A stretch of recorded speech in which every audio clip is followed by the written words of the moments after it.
Hi guys, Jayblade2000 here with another deck profile. And this one I am really excited about because this one is a Kagero deck profile. I finally got my hands, finally updated my Kagero deck for the new Stride format. I don't have any of the new, what are they called, G Defenders. But I did finally get some G units and stuff in the Kagero clan. And I love Kageros.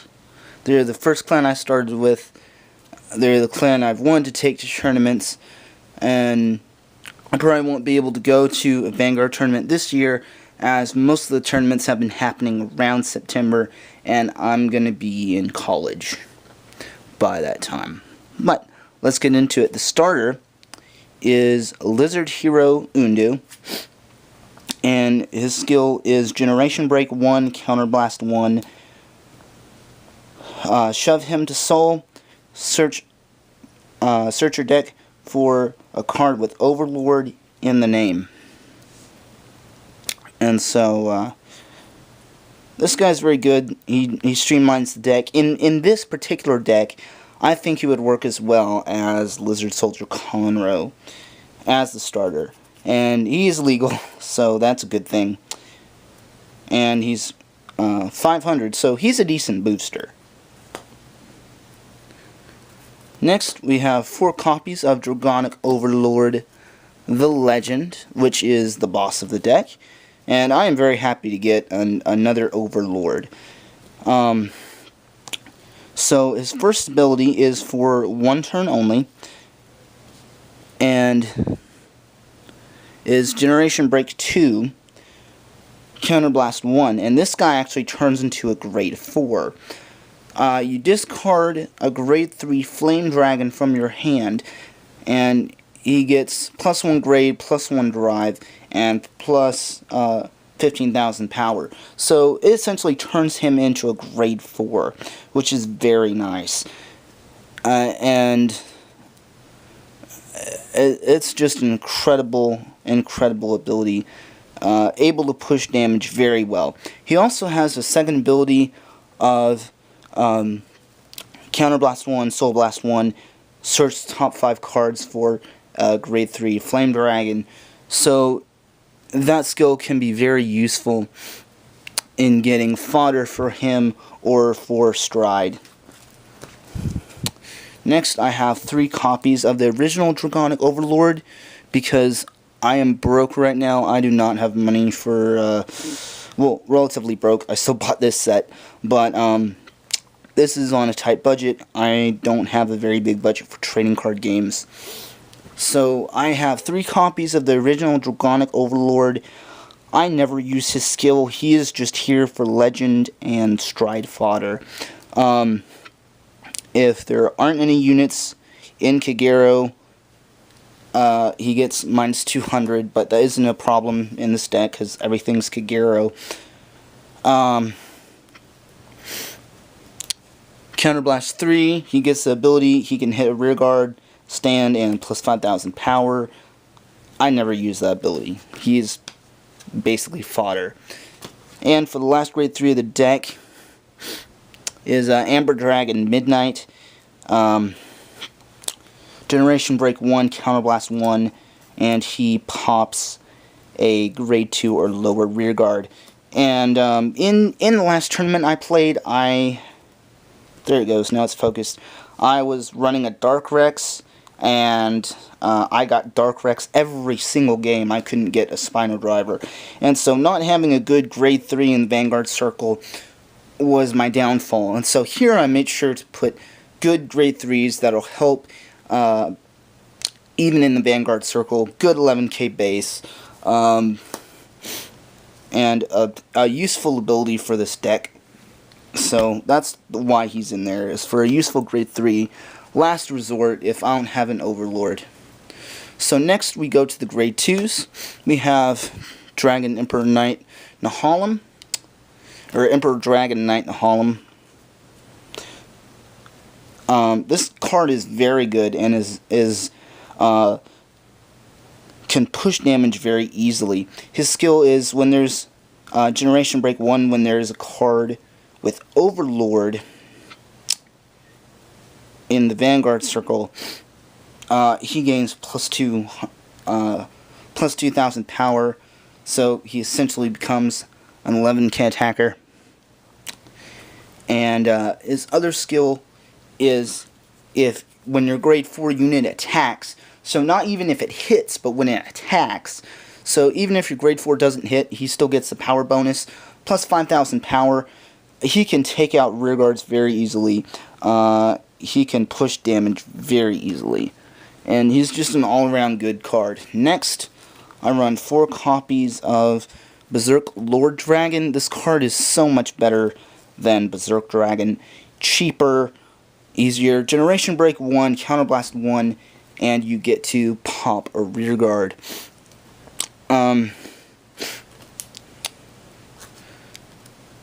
So this card is cheaper, really good. Being able to pop things, staple of Kagero. What can I say? Next is 2 Armor of the Flame Dragon Bar. I'm not used to these new names yet. What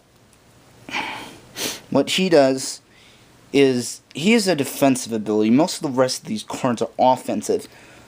But you take a Flame Dragon from your drop zone, put it to the bottom of the deck, and he gets plus 10,000 shield. So he basically becomes a 15,000 shield.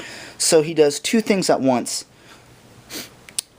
He saves you some hand to defend with.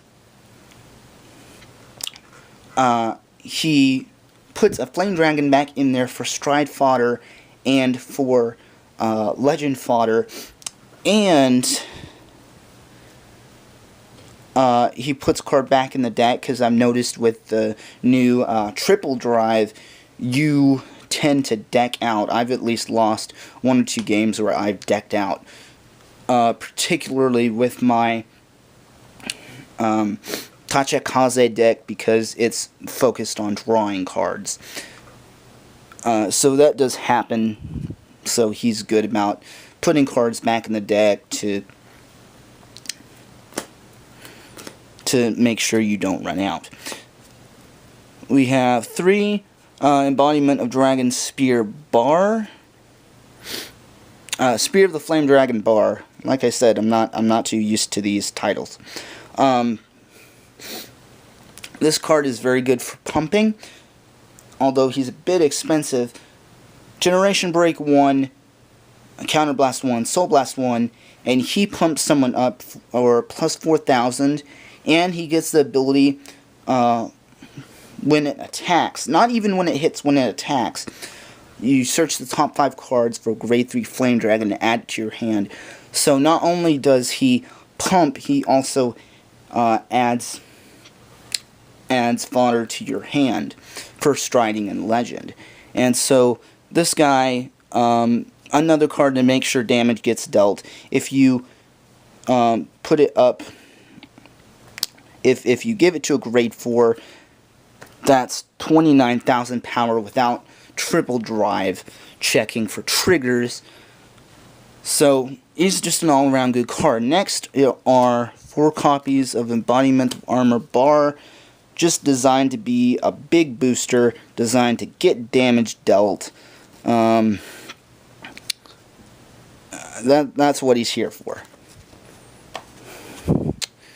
Next is Flame of Providence Ermo. This guy is pretty cool. Not only is he a perfect guard, but also when there's a copy of him in the drop zone, you get to draw a card and then discard a card. And so he helps you get what you need on top of being a perfect guard, which is nice.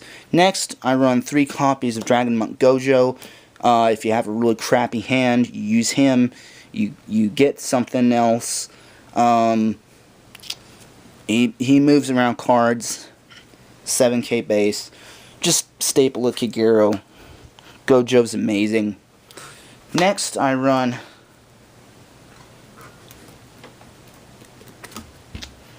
Sorry, I'm dropping my cards. Next I run 4 Tempu Master Makai crits, 4 copies of Blu-ray Draco Kid, and 4 copies of Saitan Master Goku. And the reason I run 12 crits while other people run Gatling Dragon is because this deck is designed and streamlined to where I can deal 5 damage to my opponent and then use L'Express, Nouvelle Dragon Express, to get that 6 damage through and finish my opponent off. Now with the new G-Guards, I'm not exactly sure how much Nouvelle Vague L'Express is going to be able to actually push, and that's why I have 4 copies of him in there. But the 12 crits really do help. I check double crits very often, and it's just a good, streamlined, good way to get your opponent up to 5 damage very quickly to make sure that L'Express does his job. And then you have the 4 heals. Saitan Master Genjo, because you can't not run 4 heals. Next I run 2 copies of Vortex Desire as a G unit. His skill is you unflip a card, and when his attack hits, you pop a rear guard, grade 2 or higher rear guard. I use him very early in the game, and I unflip his second copy here to make a way for L'Express. And what I usually do, my usual strategy is stride him, pop a rear guard, use Legend's ability to go to grade 4, use him, and then do Nouvelle Vague when I've pushed my opponent to 5 damage. Next we have 4 copies of Nouvelle Vague. What he does is Generation Break 2, Counterblast 1, he negates Perfect Guards, he negates triggers if your opponent is at 5 damage, and he also Persona blasts himself. He flips a copy of himself over. And I have 4 copies of this because if my first one doesn't go through and they use a G-Guardian, I still have 2 more to use his ability on. And so they're just there for insurance. And so this guy's just the big finisher of the deck. And then I have 2 copies of Dragonic Overlord the Ace. I have never used this guy in a game. I leave him at the bottom and don't really stride him. He's just way too expensive. These are just in there for insurance, just in case. Because you Counterblast 2, which is a big cost in this deck, because most of the cards Counterblast 1, and I've used up 5 damage very easily with this deck with Counterblasting, and that's kind of the staple of Kagero's, is lots and lots of Counterblasting. And Persona Blast the Ace, and discard a grade 3 from your hand, and then he loses a Twin Drive, and then he can stand back up and attack. And so not only do you lose a grade 3, a triple drive, and 2 counterblasts that you could have used for Berserker Lord Dragon or Legend, and you use this ability. So I never use that ability. He's just in there for insurance. So that's my new The Legend budget deck. I really like this deck. I really want to take it to a tournament someday, and I'm hoping I get to.